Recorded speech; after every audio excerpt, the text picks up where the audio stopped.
future, talk radio will actually educate, inspire, and make you think. The future is now. Topics and music that affect your life from Universal Broadcasting Network. Tune in at ubnradio.com.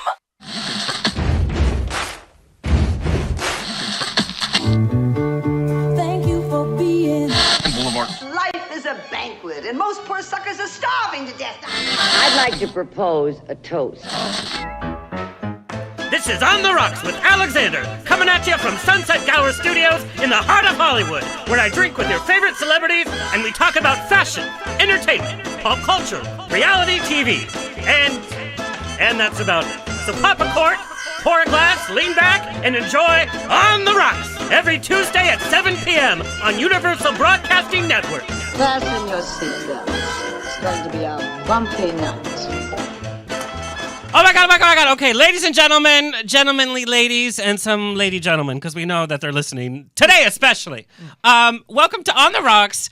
We have a very special episode. Usually we have drag queens and magicians just popping out left and right. We have a very special evening with Emmy nominated. She's in every film that you love and some that you have to go home and think about. Illeana Douglas. Oh, my goodness. Yay.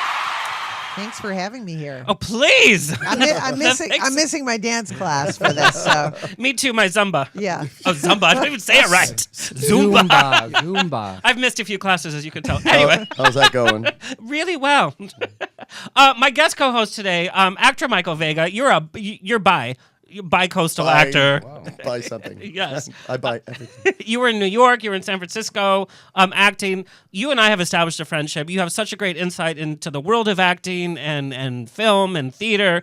So perfect choice. And then, of course, my favorite Jew. Wow. Because there's so many in Hollywood. They own Hollywood, don't you know? I do. Trump. Anyway, Stan Zimmerman, writer, producer, Golden Girls, Gilmore Girls, Roseanne. You just had a reading in New York. I did. In fact, we have a picture. Oh, here we go. When we had lunch, you're like, "Oh, Sherry Shepherd's doing my reading." I'm like, "Why?" And you're like, "No, she's really great." What happened during this week in New York? Craziness. I fell in love with all of them because I didn't know Sherry before or Rachel Dratch, who I knew. She's so underrated, by the way. So underrated. Well, Michael Urie, a good friend of mine, and Amanda Burst from Married with Children directed. Stop dropping names, Dan. Okay, what other names can I drop? Isabel Keating, who was Tony nominated. She played Judy Garland in The Boy from Oz. I play Judy Garland every Friday night in West Hollywood. You just have to pay attention. Okay. It's a sorry story. And it was really fun. We did the play in L.A. 2 years ago and it ran for 5 months. And so we're looking to bring it to New York. So it was great to hear it in New York. And it's obviously New York is a very different audience than L.A. And, you learn a lot. You've done many readings. Well, actually, we had a reading. This is the connection of all connections. Crazy. I called her. Yes. I wanted to do a reading of Who's Afraid of Virginia Woolf. And, of course, when you think of Martha, you think of Illeana Douglas. Yes. She's too young, though. The comic version. Actually, the play is written much younger than it usually is played. Usually then I'll play Martha 60s. tomorrow. And I remember I contacted you. Do you remember the story at all? Absolutely. And what were you doing the night before? Do you remember that? No, that I don't remember. Okay. Tell me. Vincent D'Onofrio. No. No, there you On go. purpose? No, you said, this is so weird. I had just watched the movie of Who's Afraid of Virginia Woolf. Okay. And you flew back a day early so that we can do this reading in my living room with Jonathan Penner, who's an old friend I went to summer stock with as a kid from Survivor. People know him, of course, Yes, from Survivor, which yes. is so strange. And you had a connection with him. And Yes. What kind of connection, Iliana? We had Because I been- read your book. You've we had a were- lot of connections. We were in a film called connections. Wedding Bell Blues. and who was in that movie? Paulina Paulina? Portskova, Julie Warner, and Debbie Reynolds. There you go. Debbie Reynolds, The tits big up. names. And who are the guys? John Corbett Yes. was in it. Charles Smith. He's got 3 names though. I can't think of his name. Charles Smith.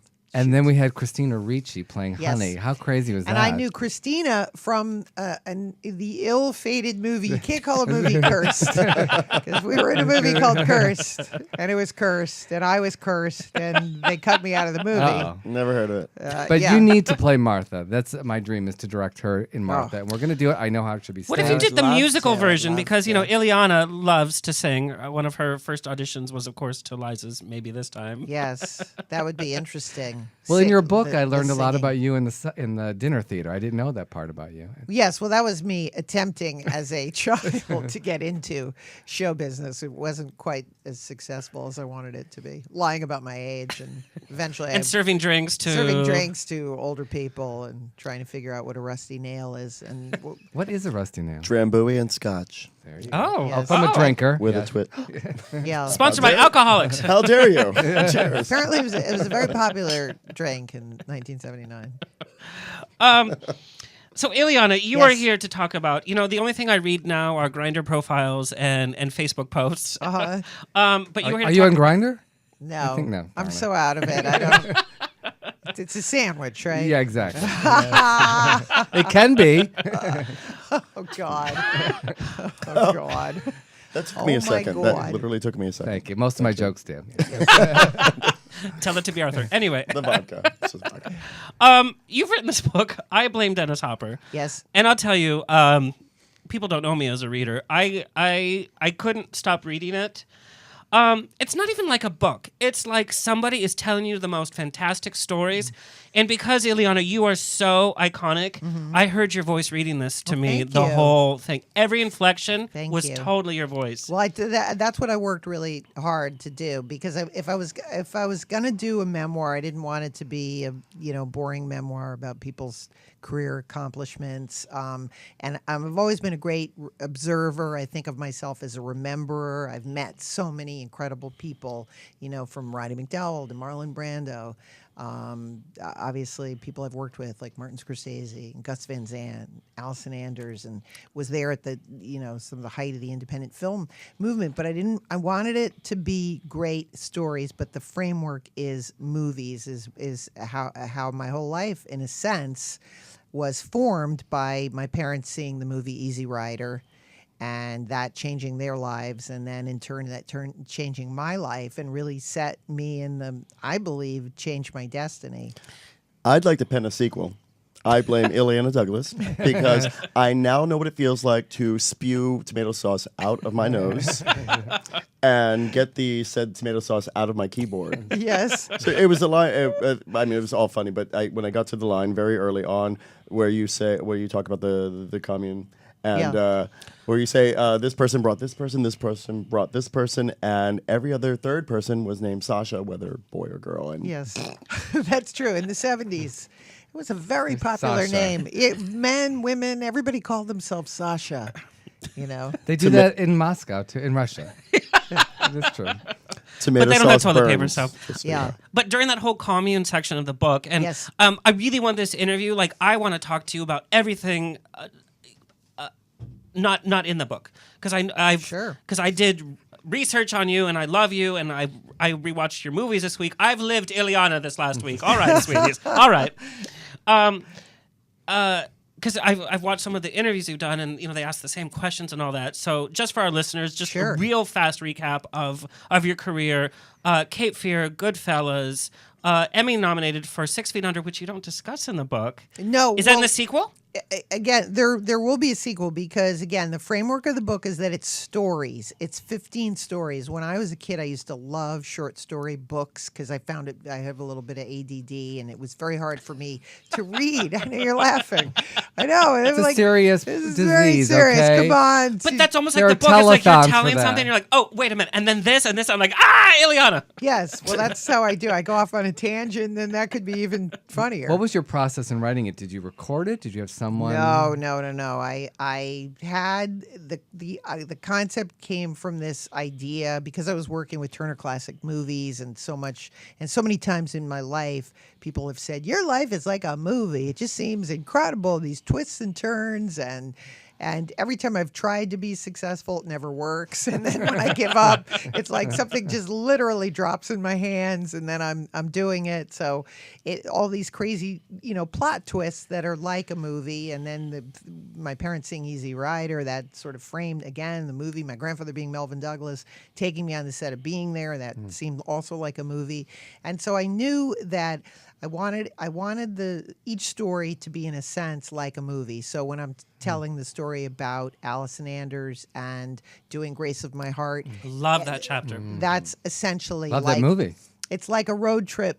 That chapter is like a road trip movie. It's a journey of two women that we met many years ago. We're still friends to this day, and how how that friendship and how the film changed me and the longevity of that. So then there's another chapter about going to the drive-in, which was a really important social thing for me growing up. And so me watching the movies and the horror movies, and then I actually had something really, really scary. The creepy guy with the car and then the weird chair in the woods. Yeah, and had somebody try to, it was really a traumatic experience. And Squirm, I had not. I did see that in a drive-in, and I had not even remembered that time until I read it. I was like, oh my God, worms. I remember Squirm. Oh, all those movies. And little did we know, as they said, that, they would become grindhouse classics. But I was the one who was always watching the movie while everybody else was sort of making out and had money to buy food, which I didn't. But did you record it? Because it seems so much like you're just talking and telling. It is so conversational. Yeah. You wrote it actually sitting at a computer? Yeah. Wow. Yeah. That was, but again, that's what I wanted it to be. And so I also, having it be my first book, I thought, I have to throw out wanting to be a great writer. I said, just tell a good story. That's what I would always tell myself. I'd say, step away, tell a good story, try to picture this, remember it, and try to capture all the details as you remember it, as if you're telling the story. As if somebody is sitting next to you. That was always my mantra. As if somebody is sitting next to you on the couch and you're watching the movie and you go, did you ever see a reincarnation of Peter Proud? Let me tell you the story. Because that is so much the way that I am in real life. I find it difficult to stop talking. Me too, but I'm not famous. Anyway, but there's so many. Infamous. Thank you. You say that it's just conversational, but you say so many poignant and inspiring things. And in reading the book, it's like I wanted to call you on the phone and be like, "Me too." Such as putting all of the like the magazine covers on your wall. Yes. Remember, Mom, when I was a kid, I had. My walls were literally covered, and my mom was like, do whatever you want, it's your room. Yes. From that to like, oh, you wanted, when you were young, to audition with parts and songs that were so way beyond. I wanted to do Phantom of the Opera when I was in 8th grade. I was like, I should do this, right? Do a little piece now. Nighttime shop. Okay, thank you. Okay. Well, that's, Next. I think that what you figure out when you get older, you go through a period when you're younger where, you're in your own bedroom and nobody believes in you, but you somehow believe in yourself. And again, part of the reason you put up these faces, I think, is they were my friends. I knew if nobody else believed in me, I knew that all these people that were looking at me believed in me, all their sort of smiling faces. I was going to somehow be in the movies. And so, but I love the idea that when you're a kid, I would sing songs like The Man I Love, because I saw New York, New York. Yes. I have no, he'll come along, the man. And I'd practice trying that catch, that Liza catch in your voice, and you have no Yes. And I would bring that's medication talking. It's not catching anything. But you bring yourself to tears, and then what happens You get so is, dramatic. yes, I you're know so that. into it. Yes. Then You're like, damn, I'm good. But then, right. And then, which you need some of that. Then as an adult, you get all that knocked out of you, And then at a certain point, somewhere along the way, I write about having that all kind of, in a sense, come back to you. And really, that's sort of the fun part of being in show business. And I've always tried to retain that joy. And I've certainly gone through periods where where bad things happen to me or whatever, but I try to retain that cinematic joy I had as a kid. And that's important from your book because you made. I have Uncle written Roddy, down here. the ability to retain that joy, even when it's being beat out of you. As adults, we're told we're not supposed to play. We can't play. That's for kids. But as actors, we get to play, and to be able to have Exactly. joy with that is Well, is and amazing. then on top of it, imagine, and you guys seem sort of like-minded in terms of loving movies, because again, it's Classic beyond loving movies. I movies. love It's classic almost movies. like a religion. So when I'm sitting there with somebody like Roddy McDowell, who I've already seen in movies, and I He know was like him the and I original love him. Guncle, gay uncle. And I love in your book, you're like Hugo's in West Hollywood. I'm like, yes, Been I know. there, yeah. That's now, Illeana, just so you know, it's turned into the Hangover breakfast place. I know, but back in the day, It was the health place. that was you were supposed to. That's what They I have a was. full bar now. Yes, no, I know. I know. I go there, but I mean, imagine somebody like Roddy McDowell in that voice that we know so well, and he says, "Marilyn could not hold on to joy," and I was like, "Is he saying like Marilyn?" I think Monroe, I yes. think there's only one Marilyn that he's. But I think talking about. that's one of your most endearing qualities, because your grandfather, obviously Melvyn Douglas, was a consummate actor. You still maintain this wonderment at film, and that's so intoxicating with your book. And I grew up with that. We had a neighbor that gave us his beta machine and 200 black and white beta old film movies. And so that's what I grew up on, speaking this language, knowing who these actors were, having them inspire me daily. And then you get into on a date or whatever, and you're like, oh yeah, that Betty Davis movie. And they're like, who? And it's like, what? Yes. But I love Maybe this. you're dating the wrong people. Well, I know I am. That's another show. Yeah. But you have this wonderment still, and you've been through so many aspects of film, from a YouTube series, easy to assemble, to Scorcese film, to hits and misses, to TV, Seinfeld, everything. But you still maintain this childlike, and I don't mean childlike in a bad connotation. You still have this wonderment, which is so intoxicating. When you watch movies now, do you still have that wonderment? Oh, absolutely. I mean, it was kind of disheartening watching the Oscars this year because That's one of my questions, Illeana. We are brother and sister. We're twins. Let's check. because Question. for me that's like my drug. That's I was a kid and we'd get in our pajamas and you watch the Oscars and when I didn't have 2 cents to scrape together and. I remember my friend, I cut up hot dogs and he'd put celery in it as if that was like the Celery vegetable. in hot It was dogs? the In the worst. coffee maker, used to boil it in the coffee maker. It was Yes. eggs and hot dogs. It's a good filler. Where's the violin? Well, we didn't have enough money to turn on the gas, so we had electricity, so we had a percolator. So in the morning we'd make coffee, and then at night we could cook hot dogs and In the hard-boiled coffee, eggs. yeah. You It's can like repulsive. you can but, percolate food.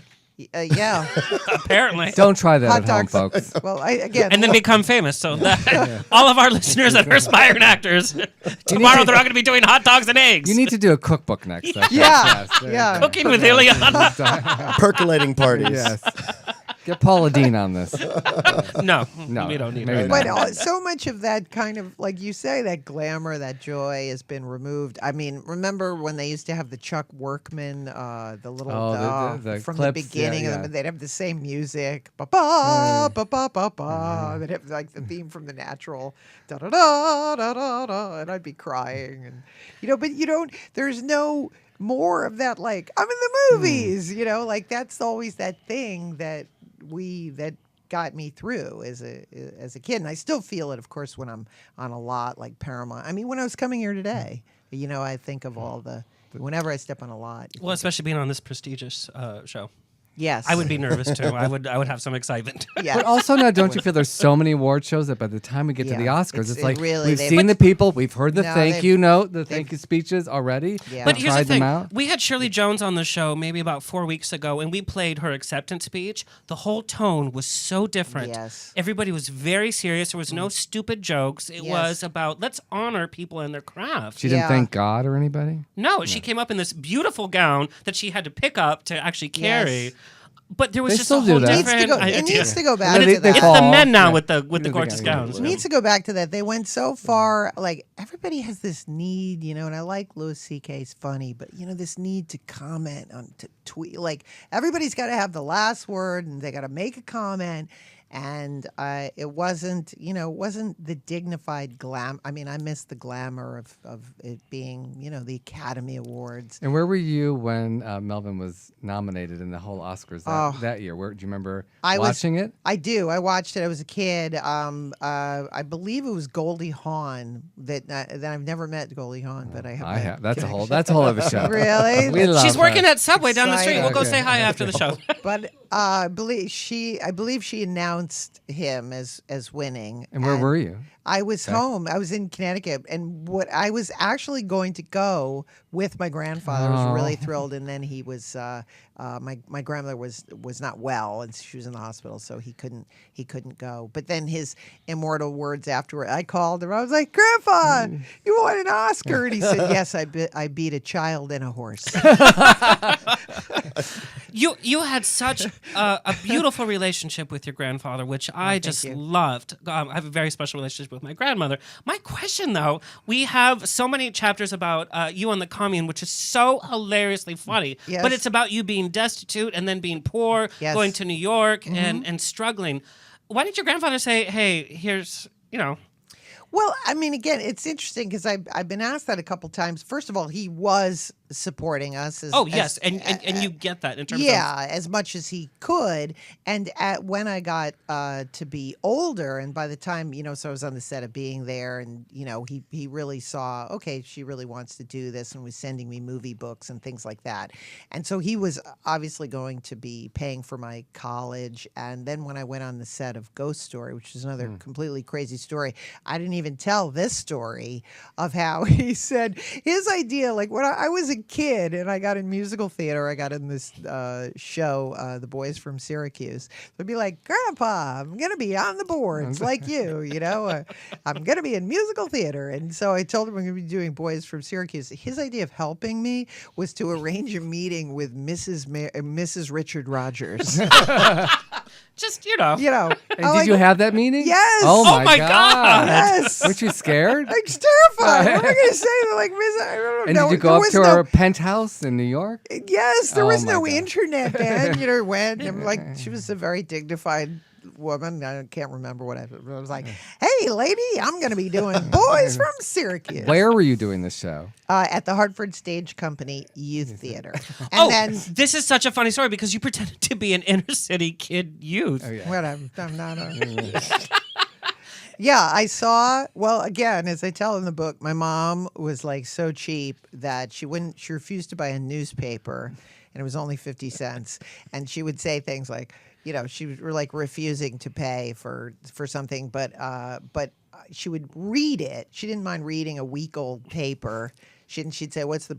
She's Italian. She's like, "Well, the news is not going to change." And you get it from the neighbors. So I'd run down, I'd ride my bike, but I started doing a movie review show, which of course I foisted on everybody. Nobody asked for a movie review show, but I was determined that I was going to do a movie review show. So my excuse I needed to look at the paper to see the times of the movies. And while I got this paper, again, it's like, like a bad movie, I'm like, oh my God, I see this thing, auditions for the Hartford Stage Company Youth Theater. There's one problem. And I saved the article because, again, so many times there were stories I would tell my editor, and he's like, "This cannot be true." I actually have the article. And in the article, it says, inner city, because, again, you could say ghetto, all these words you can't say anymore. They said ghetto? Yeah, the inner city, ghettos, high-risk backgrounds, Yes. And, so we think we know what that means. So I was not an inner city kid from a high-risk background. You were determined. But I said, I have got to get into this program. And so there was a family that we knew that lived in the inner city. And so I was like, "Can I just use your house as a mailing address?" And Your ghetto. so they agreed. The adopted ghetto. And that got me into audition, and then for the show, and then which I almost blew it because I didn't know that you had to have. Love this story. They said, bring your sheet music. And of course, I brought the sheet music. I'd listened to the record, 1,000 times on an album. You'd have to play it, go back, and It's Maybe This Time from, Cabaret. And Just a little ditty. Yeah. Well, it was between that and The Man I Love. Yeah. But I finally decided Maybe This Time because they would realize that, at age 15, my complete desire and commitment to be in show business. But as a kid, you imagine all of this, like, yes, they're going to see. It's got to happen, Yes. happen sometime. No, I was like, they're going to go, you are the next. We're throwing out Two Gentlemen of Verona. That was the musical. We're going to throw it. We're going to write a show around you. You're the next Liza Minnelli. But you have to think that way as a performer, right? I totally thought that way. And then I was so rattled because my father showed up the day of my audition and he got in a fight with my mom. And I was like looking at the clock and going, I'm going to miss like this. I'm going to literally miss this audition because they're fighting.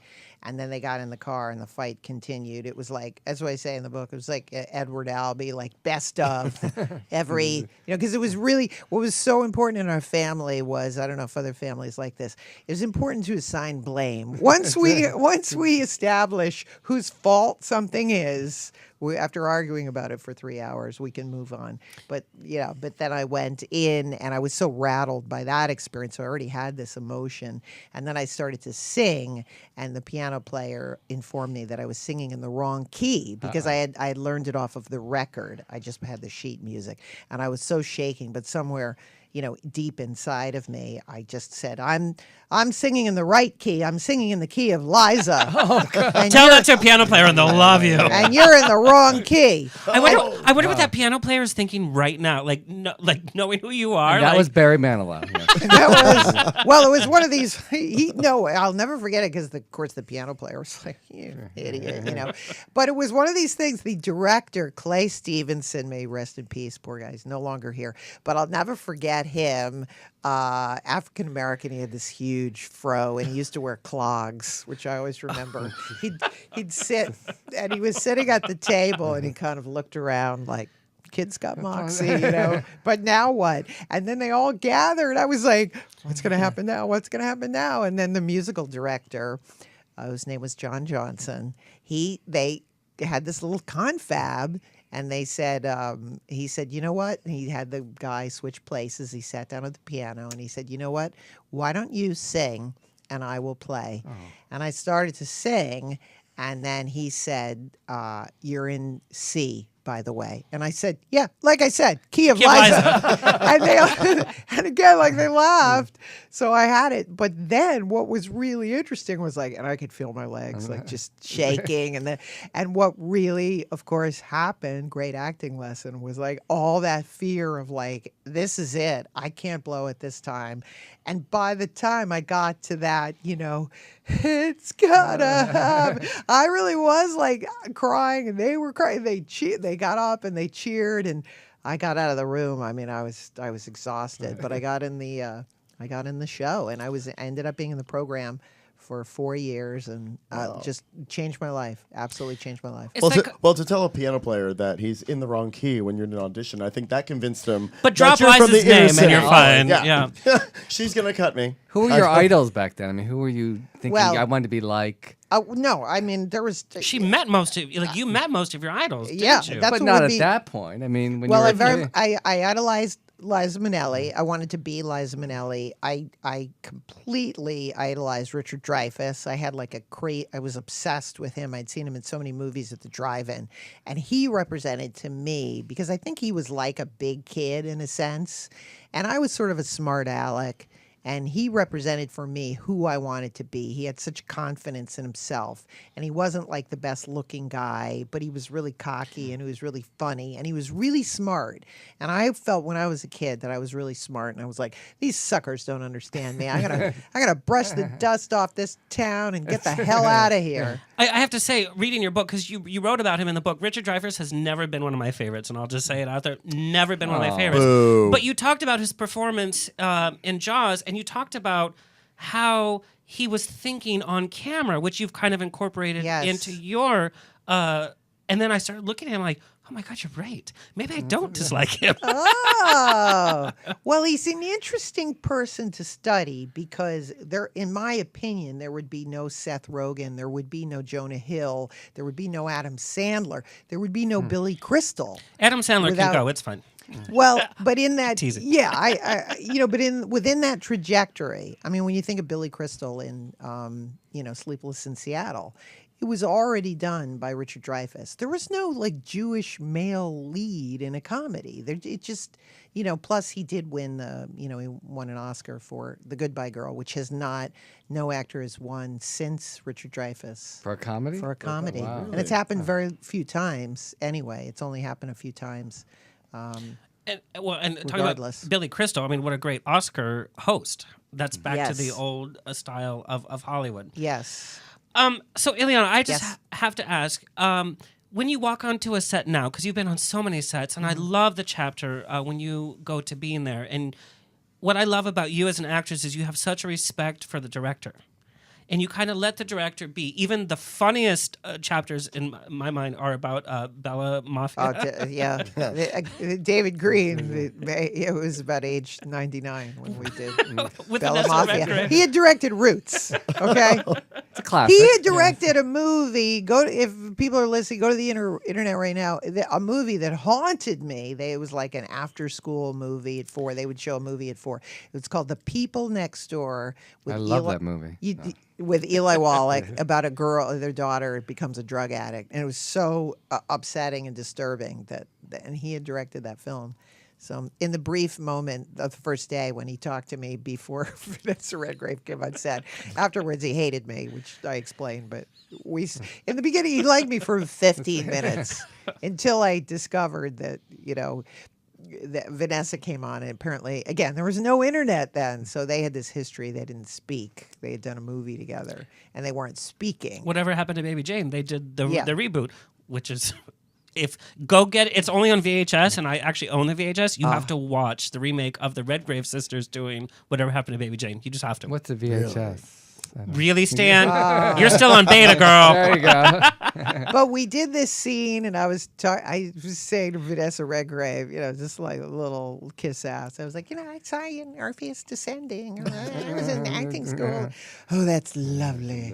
Oh, that's lovely. I'm like, she loves me. So we were doing the scene, and then she was like, no, I don't think so. And Illeana agrees. She started to immediately argue with the director.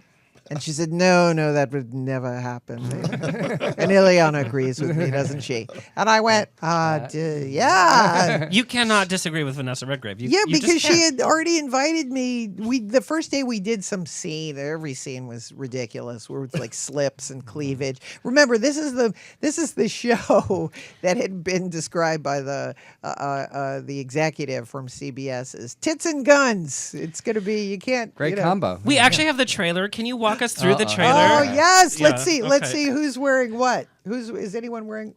Oh wait, this one's Cape Fear. Yes. I'm prepared, Illeana. Yeah.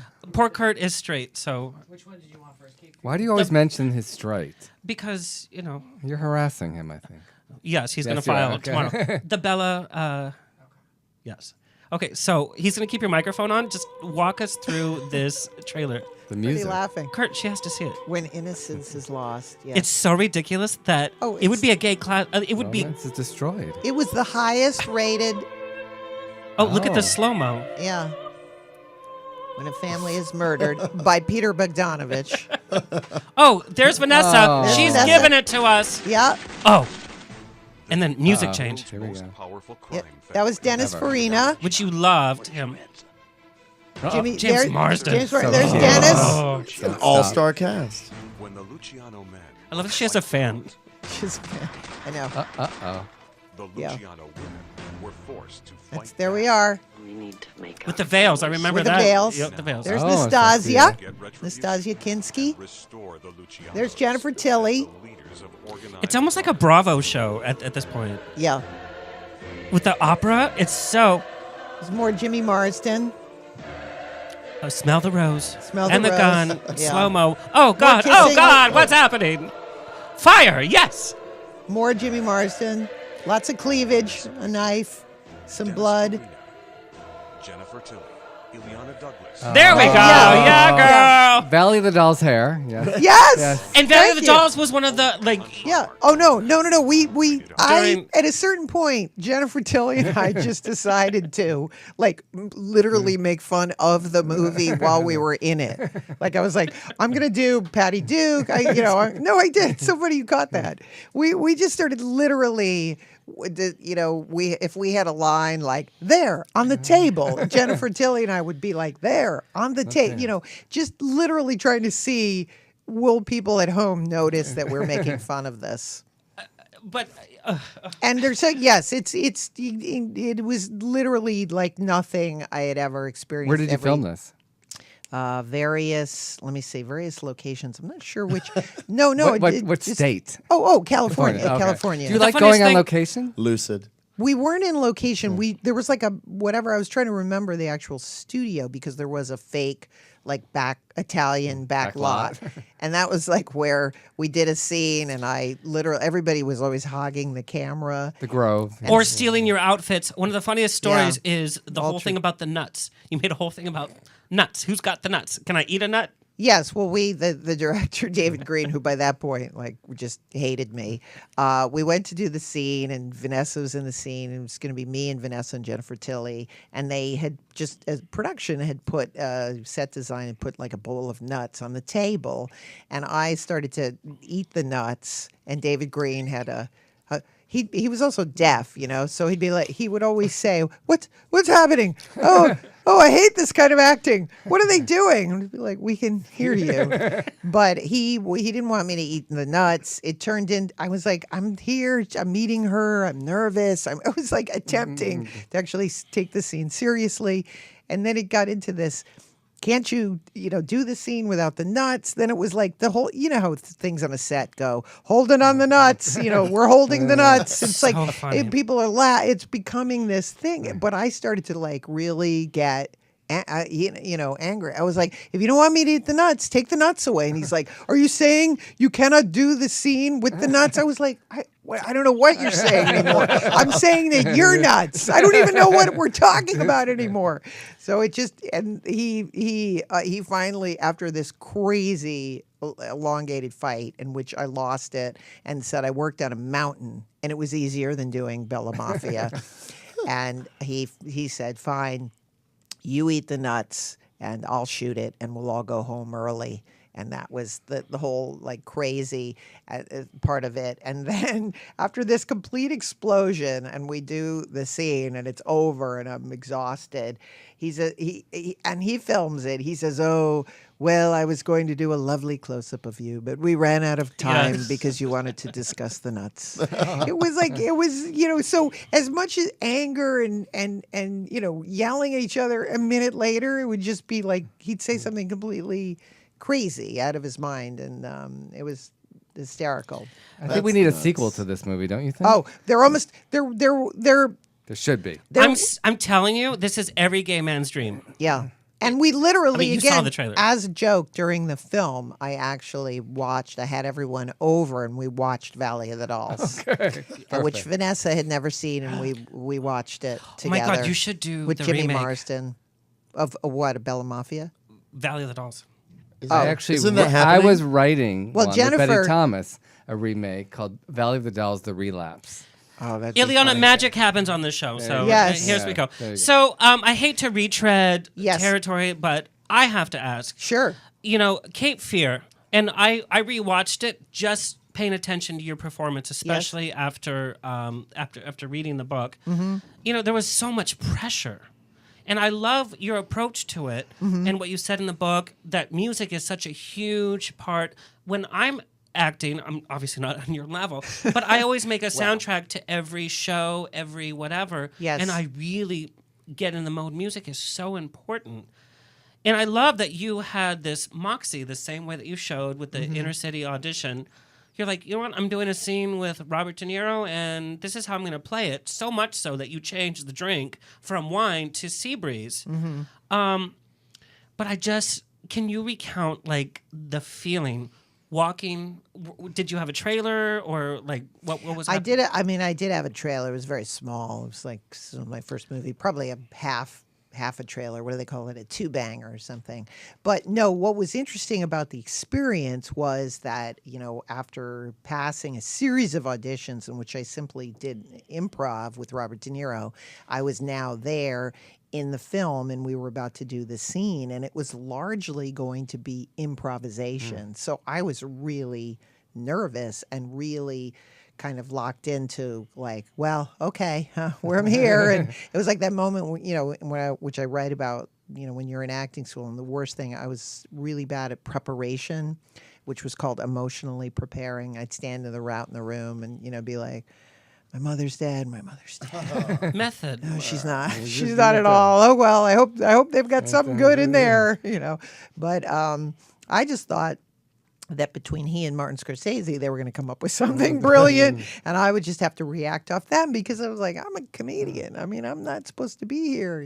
Elias Koteas was supposed to, because we were in school together, he wanted, I thought like I'd be doing a sitcom in LA. I didn't think I'd be doing movies with Robert De Niro, but I got there and it was very intimidating. You get to the set and I was trying to make it my own, and the guy I wanted to have a certain drink, a sea breeze. I had all these, sort of acting ideas, and he's like, "You're drinking wine. That's what we have." Just plopped it there. And again, the focus that was on, Mr. De Niro. Do you need it, Bob? Do you need anything? I love when you get on a film set too, and suddenly everyone is like thinks you're thirsty. There's like this odd. Do you need a water? They just want to make sure you're not doing drugs. Is that what they want you hydrated. Okay? Nobody asked me for anything. Nuts, maybe? No nuts.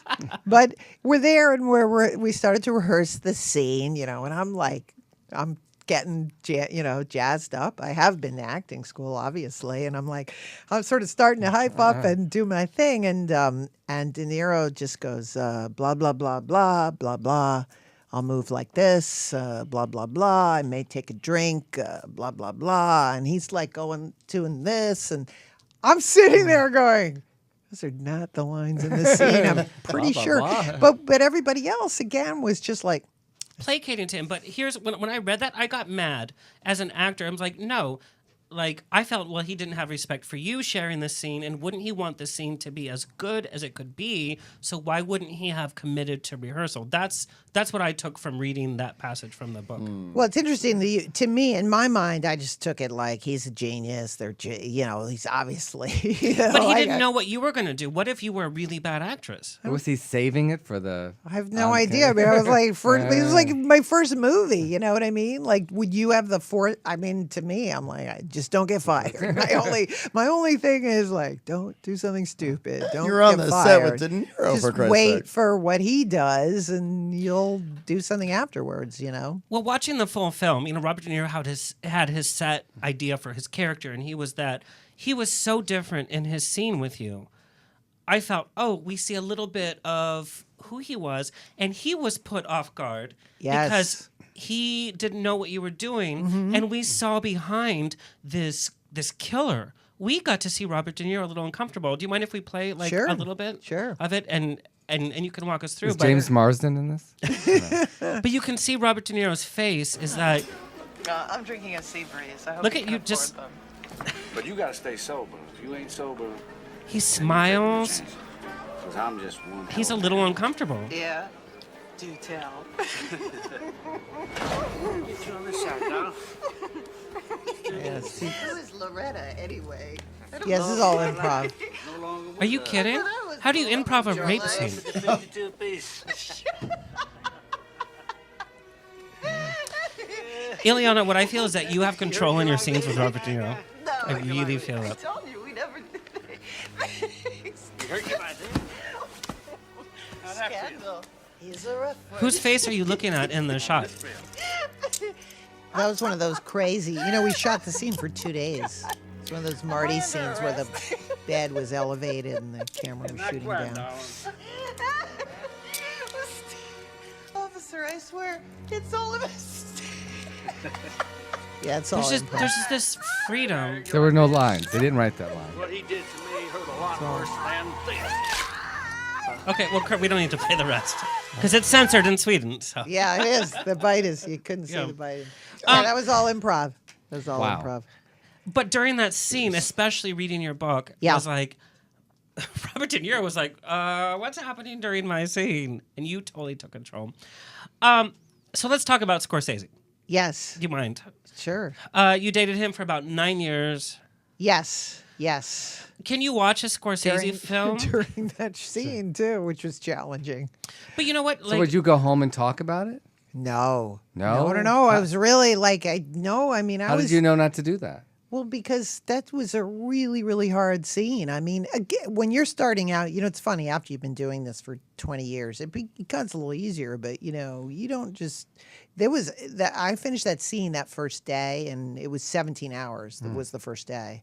And, I just went back to my hotel room and cried. I mean, it just was like, I had to stay in that mindset. Once I had that experience that first day, it was like, you're on your own, kid. You got to take, it was an important life lesson of you have to take him out of the equation. Don't worry about him and what he's going to do. Worry about yourself. You went to acting school. You know how to do this. You know how to do this. Just do it. Don't worry about people liking you or why you're here or what your credit's going to be. Where'd you get that from? How did you know those life lessons? I mean, from parents or where'd you get it? Not teacher? from yourself? Yeah, just from within myself. I think it just having a sense, you know what I mean? As just having a sense that we're filming this now. And I did have the experience where on Goodfellas, I watched actors just literally melt working with Robert De Niro. It's hard. And I mean, he's he's one of the world's great actors. His magnetism, his presence is astonishing. And it's hard not to be like, so I didn't want that to happen to me. I had the, I just said, you can do this. And so I had music that I listened to specifically was Etta James. I thought that was going to get me into this really boozy. I wanted to be, almost like suicidal, reckless, because I felt I had been in my life, as we all are. We have that I'm going to show him, some guy breaks up with you and you go out and you get drunk and you do something stupid and you behave recklessly.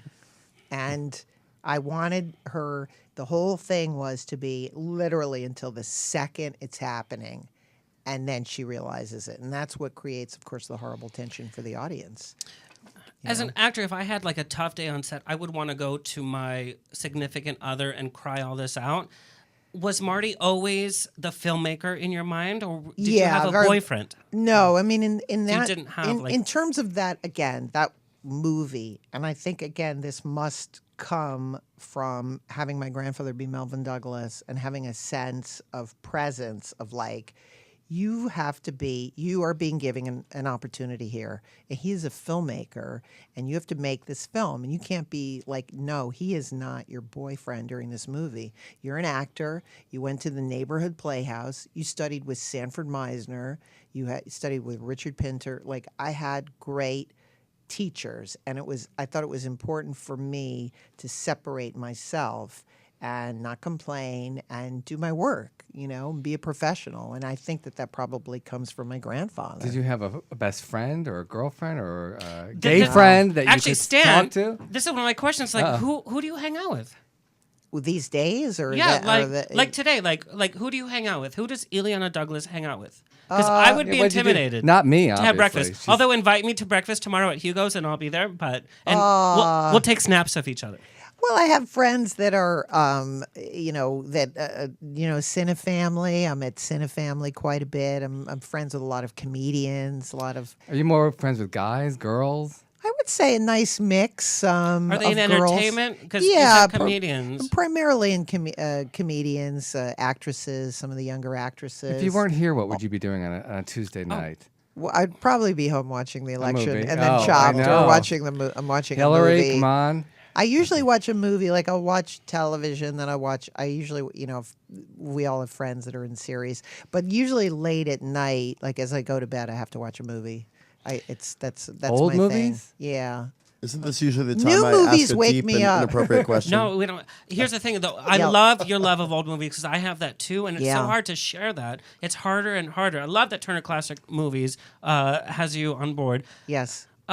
What's his name? Ben Mankiewicz? Yeah, is he fun? Oh, the best. Should I have him on the show?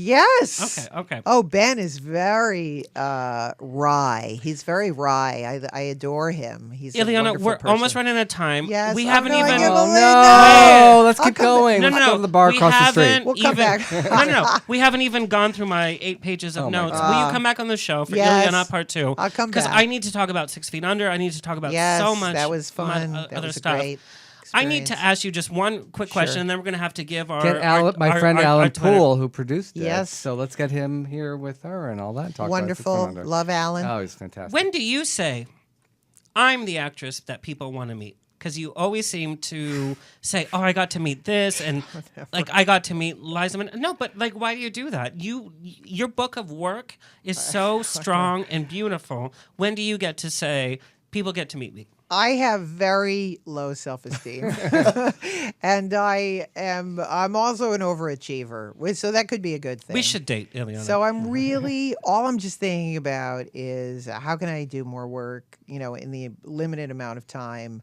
I love working for Turner Classic Movies again. It's sort of like that's what it's keeping film yeah, alive. it's shining a light on what I love to do, which is movies and how movies are, they're all part of our shared memories, and I want people to remember, how much. I mean, again, for me, these were movie gods, and so many times in my life when I was down, I tell specific stories about literally, I had a pilot that I was devastated. I probably would not have written again. I was so ground up and spit out by the experience that it was like, on the shelf, a DVD on the shelf. And Brian De Palma, he said, let me see it. If it's shit, I'll tell you it's shit. You took him to your house and you made him food. Yeah, I made him a roast chicken. Soften the blow. But, he watched it. I only eat steak, just he in case watched you're it, interested. and I remember, I was in the kitchen. It was one of these horrible, shotgun houses out in over a cliff. And I had my eyes. I was like, he was watching it. And there were a couple laughs, and then, he said, "I'm telling you, don't give up on this idea." And so, for me, to get back to your question, if somebody like Brian De Palma has that belief in me, I'm okay. I'm secure with that. But I don't think of myself as much as look at me. I'm something. This is great. So this is part 1 of Illeana. Yes, you are part coming one. back. We'll come back. You're going to come We've back. got the TCM Film Festival, TCM Cruise. We have to. Can our listeners When? just come on? How? The TCM Film Festival is coming up at the end of April, the beginning of May. I'm going to So be you'll doing. come on before the end of April then? Yes. Okay. I'm doing book signings there. That'll be fun. Then they should sign up for the TCM Cruise. Real which fast. is incredible. You have to get I Blame Dennis Hopper, and it's the easiest read, and you can download it on your tablet, whatever. But you should buy the book because the pictures are pretty amazing. Yes. I want to thank everybody here. Next week we have Jay Mohr from Parks and Recreation. Lainey Kazan is on. I have Michael McDonald from Mad TV celebrating 20 years of Mad TV. I want to thank all of our listeners. The show's just exploded, and Thank you. with such amazing guests like Illeana. Illeana, where can people follow you? On Illeana Rama, they can go to my Facebook page, Illeana Rama. We also have an I Blame Dennis Hopper page, so you can see where I am. I'm going to be in Chicago this weekend. For the pizza, yes. For the pizza, for other things. And you can see all my dates, all IlleanaDouglas.com, all those, sort of find me. But Twitter is, good place. And Stan, your work stands for itself. Where can people follow you? Everywhere. They know how to find me. Facebook. Stan and D. all that. Zimmerman. There you go. Or Because how many Stan Zimmermans are There's there? 5,000. There's Okay. one realtor in Florida. And You're getting him I'm work. so over him, yes. And Michael Vega. Outside the studio, you can follow me home. Wow. No, Twitter, Michael_twice Vega, or Facebook, or michaelvega.com. Okay, there you go. Thank you to our listeners. Thank you, Kurt. What a great time. I just feel like I just hung out. Let's go see a movie. Yes. An old movie. What's your favorite movie? Of this last year or all time? All time. The Women, All About Eve, or Requiem for a Dream? Love All About Eve. That's great. I love The Bandwagon. It's a great one. 20th Century. the third man. I'm going to be gay. Wizard of Oz. I'm sorry. It's not a great film, actually. It's a great. Really? It's kind of I'm boring. going to take you down. It's like outside Star on Wars. Gower. When you watch the original Star Wars, it's kind of boring. I'm sorry. Okay, I'm we gotta go. I'm gonna match your gray. You're gay. Grease. Sasa! I love you all, listeners. Thank you so much.